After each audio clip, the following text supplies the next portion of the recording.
Everyone, welcome back to Quest for Literature. Today we are going to see the explanation of Sonnet 121 by the great Shakespeare. And this is the first class of our HSA series. Already I had done a detailed video of Sonnet regarding its types and all those things. You can watch it. I will give the link in the description as well as in the I button. So let's get into the class. Sonnet 121 is one of Shakespeare's 154 sonnets. It is directed towards a young man known as fair youth and picked up where the previous sonnets such as Sonnet 118, 119 and 120 left off. The fair youth who the speaker has cheated on is a person that has never been identified in real life, nor has the true nature of poet's relationship with him been uncovered. This sonnet is about being true to oneself, admiring mistakes and corruption. First, let us see the structure and the form of this sonnet, then we will see the detailed analysis of the sonnet. As you all know, sonnet is a 14-line poem, and this particular sonnet, Sonnet 121, it was written by William Shakespeare. So it follows the rhyme scheme, the Shakespearean rhyme scheme, that is A B A B, C D C D, EF EF and GG, and it is written in iambic pentameter, the most common of all English meter. In iambic pentameter, each line contains 5 sets of 2 beats known as metrical foot. The first is unstressed and the second is stressed. The sonnet is divided into 3 quatrains and a couplet. The last couplet usually comes after the turn of thought, that is volta. Now let's get into the detailed analysis of the poem or the sonnet. This better to be veiled than while esteemed, when not to be received reproach of being, and the just pleasure lost, which is so deemed, not by our feeling, but by others seeing. This is the first quatrain of the poem, and here, do you know what the meaning of the word veil? Veil means wicked or morally bad.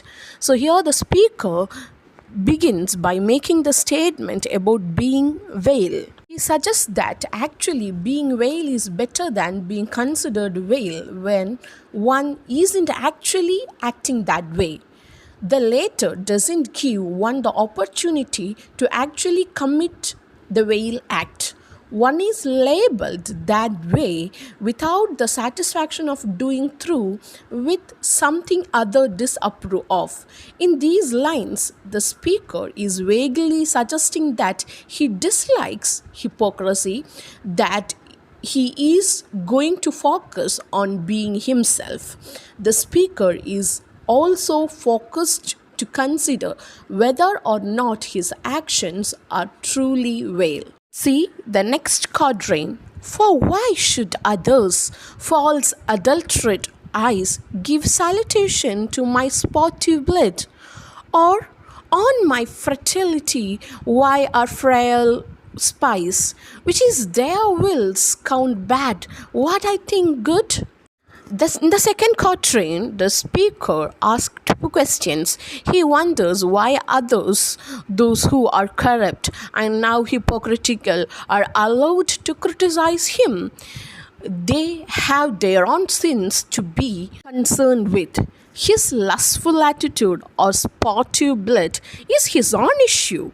Or he adds, why should those same people comment on his life and decide what he thinks is good or bad? This leads the speakers determined to the assertion that he is going to be truthful about his error. All these things relate back to the previous sonnets and his cheating, that is in Sonnet 118, 119 and 120. The next quatrain is, no, I am that I am, and they that level, and my abuse reckon up their own. I may be straight, they themselves be bevel. By their rank thoughts, my deeds must not be shorn. The third and the final quadrant, the speaker says that he is what he is. And the word I am that I am is a biblical allusion to. He isn't going to change for anyone, especially not the hypocrites he just condemned. When someone speaks out against him, they are only revealing themselves. They are just as bad, if not worse.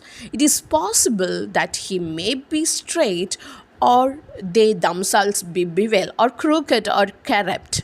The couplet of the poem is, unless this general evil they maintain, all men are bad, and in their badness reign. The final two lines of the poem, which makes a rhyming couplet, the speaker says that one shouldn't judge his action in terms of corruptness. He doesn't want any sinful people passing judgment on him. This is unless they are willing to admit that all men are bad and that enjoy that position. They did this, they had automatically stopped being hypocritical. Literary devices which we see in this particular sonnet are caesura, alliteration, and enjambment. So what is caesura? Caesura is the pause which we can see at the end of the eighth line. And what is alliteration? Alliteration is the repetition of words with the same consonant sound. And enjambment, which occurs when the poet cuts off a line before its natural stopping. That's in between somewhere in a line. That's the end of today's session, and if you have any doubts, do comment below. Sure, I will clear your doubts. And stay tuned to Quest for Literature. If you are not yet subscribed, do subscribe, as well as click on the bell icon and enable all options. Till the time we meet next, stay tuned to Quest for Literature. Keep reading and know the world. Thank you all for listening.